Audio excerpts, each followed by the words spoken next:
Você já imaginou como seria morar em um país mais pequeno que uma cidade? Alguns países são tão pequenos que quase precisamos de uma lupa para encontrar no mapa. No vídeo de hoje você vai conhecer um pouco mais sobre esse assunto. Veja agora os menores países do mundo.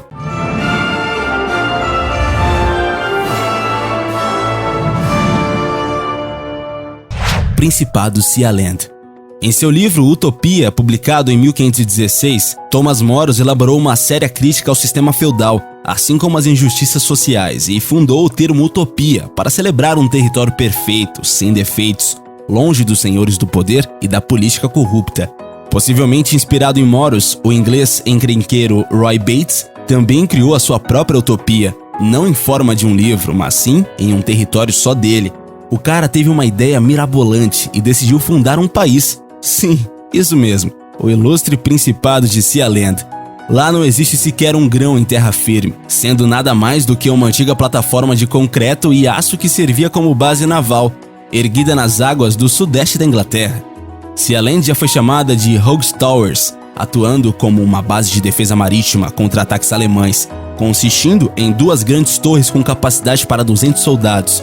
Além disso, você só consegue chegar lá de helicóptero, porque as águas violentas não geram nenhuma segurança para as embarcações que tentaram se aproximar do local. Tudo começou quando Roy Bates, ex-infante da Marinha Real Britânica, levou a mulher e os filhos para conhecer o bizarro refúgio durante uma noite de Natal bem romântica e familiar em 1966. Aproximadamente 6 meses depois, o antigo rádio amador pirata se autoproclamou Príncipe de Sealand, e como ele não teve oposição, se tornou o monarca absoluto do território.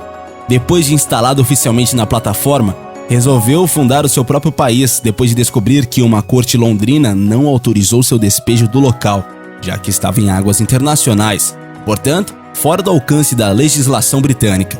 Mas ele foi além, consultou os advogados e pintou o nome Sealand em uma placa de zinco ao lado da plataforma, oficializando o seu país.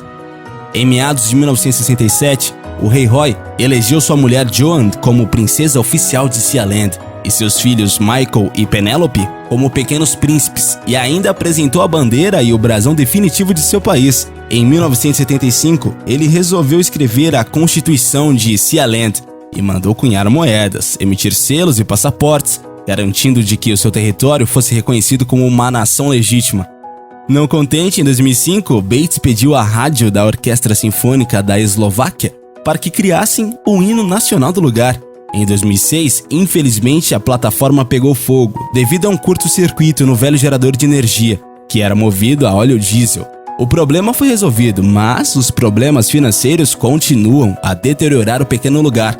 Após Bates ter de retornar à Inglaterra para se tratar do mal de Alzheimer, o seu filho Príncipe Michael assumiu o comando. Atualmente, uma séria negociação está em andamento para que o local vire a sede de um cassino, já que esse tipo de jogo é ilegal na Grã-Bretanha.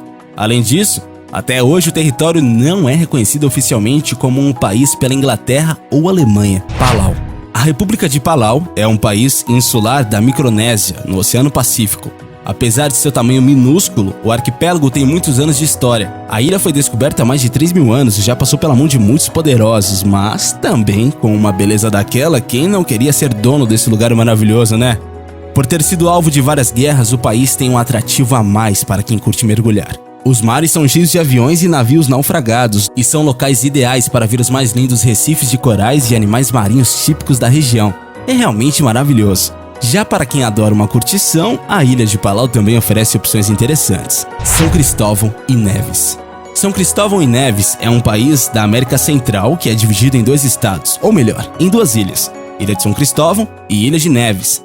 Localizado no Mar do Caribe, o território de São Cristóvão e Neves é formado por 2 pequenas ilhas, que são separadas por um canal de 3.000 metros.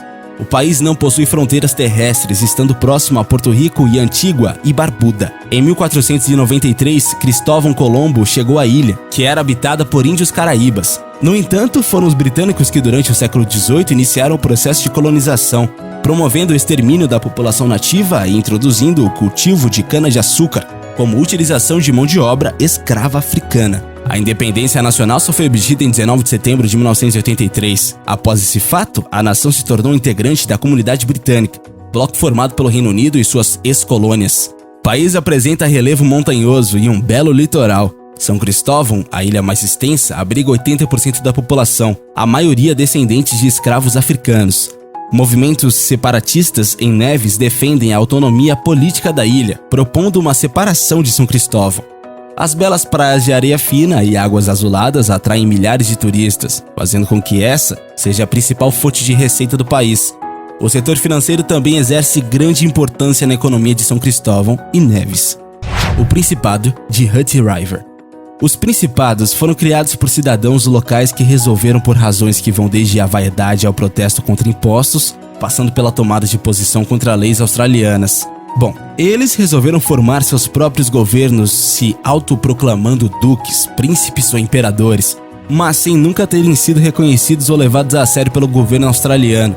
Entre os principados mais famosos estão o do Grande Duque de Avran, fundado por um conhecido ativista anti-impostos e com direito a títulos monárquicos, insígnias, moeda local e hino nacional. O isolado Principado de Hutt River, no oeste da Austrália, é o mais conhecido no país e recebe cerca de 27 mil visitantes por ano. A propriedade rural de 75 km² é a primeira a se autoproclamar independente e não poderia imaginar que um dia se sustentaria do turismo. O local se tornou o Principado de Hutt River nos anos 70, depois que o fazendeiro Leonard Castley, que se autodenomina Príncipe Leonard, decidiu se separar do país em protesto contra a imposição de um sistema de cotas de produção de trigo. O governo australiano trata Hutt River como uma empresa e não reconhece nenhum dos principados no país. Segundo as leis internacionais, a definição do status de país depende da comprovação de um território definido, um governo e o reconhecimento da comunidade internacional. Mesmo assim, pelo menos na visão do Príncipe Leonard e dos turistas, hoje Hutt River é o segundo maior país dentro da Austrália. Em visita ao Principado, os turistas podem comprar selos, moedas e bandeiras. O local tem até o seu próprio hino nacional e passaporte, além de correio, capela, shopping center e galerias de arte. Vestidos como manda o figurino real, o Príncipe Leonard e a Princesa Shirley usam manto, coroa e cetro. Mas e você? Gostou do vídeo de hoje? Então deixe pra gente a sua opinião nos comentários. E não esquece de deixar o seu gostei e também se inscrever aqui no canal. Valeu e até a próxima, galera aqui do Universo Curioso.